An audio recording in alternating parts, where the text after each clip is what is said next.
புதுப்பிக்கப்பட்ட அண்ணா நினைவிடம், புதிதாக எழுப்ப பெற்றிருக்கிற முத்தமிழறிஞர் கலைஞர் நினைவிடம் வரலாற்றில் என்றும்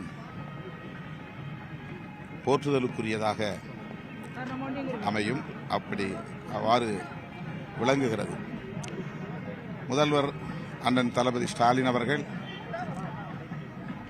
மிக சிறப்பான முறையில் இந்த நினைவிடம் இரண்டையும் வடிவமைத்திருக்கிறார். அதிலே கலைஞருடைய நினைவிடம் வியப்பாக இருக்கிறது, பூரிப்பாக இருக்கிறது. அவருடைய 95 ஆண்டு கால வாழ்க்கை வரலாற்றை இளம் தலைமுறையினர் அறிந்து கொள்ளக்கூடிய வகையில்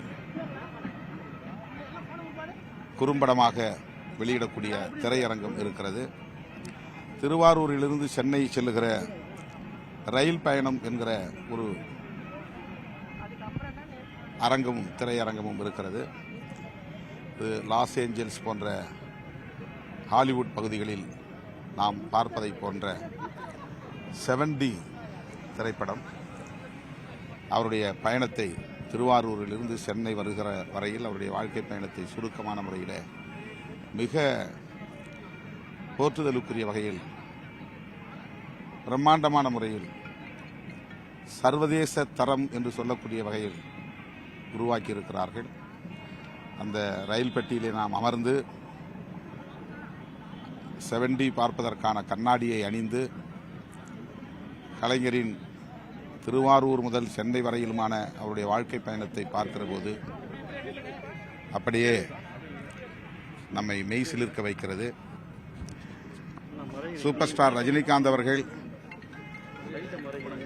அப்போது முதல்வரிடத்திலே சொன்னார், திரையுலகத்தை சார்ந்த நானே வியந்து போய் நிற்கிறேன், மெய்சிலிர்த்து நிற்கிறேன் என்று முதல்வரை பாராட்டினார். கலைஞரின் நினைவிடம் ஒரு சுற்றுலா தலமாக, வெற்றிகரமான ஒரு சுற்றுலா தலமாக அமையும் வகையில் வடிவமைக்கப்பட்டிருக்கிறது.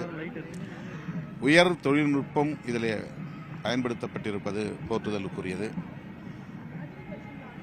மாண்புமிகு முதல்வர் அவர்கள் மகன் தந்தை காற்றும் உதவி இவன் தந்தை எண்ணூற்றான் கொல் எனும் சொல் என்கிற திருக்குறளை மெய்ப்பிக்கக்கூடிய வகையில் தன்னுடைய தந்தைக்கு ஆற்றுகிற நன்றி கடன் என்பதைப் போல முத்தமிழறிஞர் கலைஞர் அவர்களின் 95 ஆண்டு கால வாழ்க்கையை, கலை உலகில், அரசியல் உலகில் அவர் ஆற்றிய சாதனைகளை இங்கே மிகச் சிறப்பான அருங்காட்சியகத்தில் பதிவு செய்திருக்கிறார். மாண்புமிகு முதல்வர் அவர்களுக்கு என்னுடைய வாழ்த்துக்கள், பாராட்டுகள்.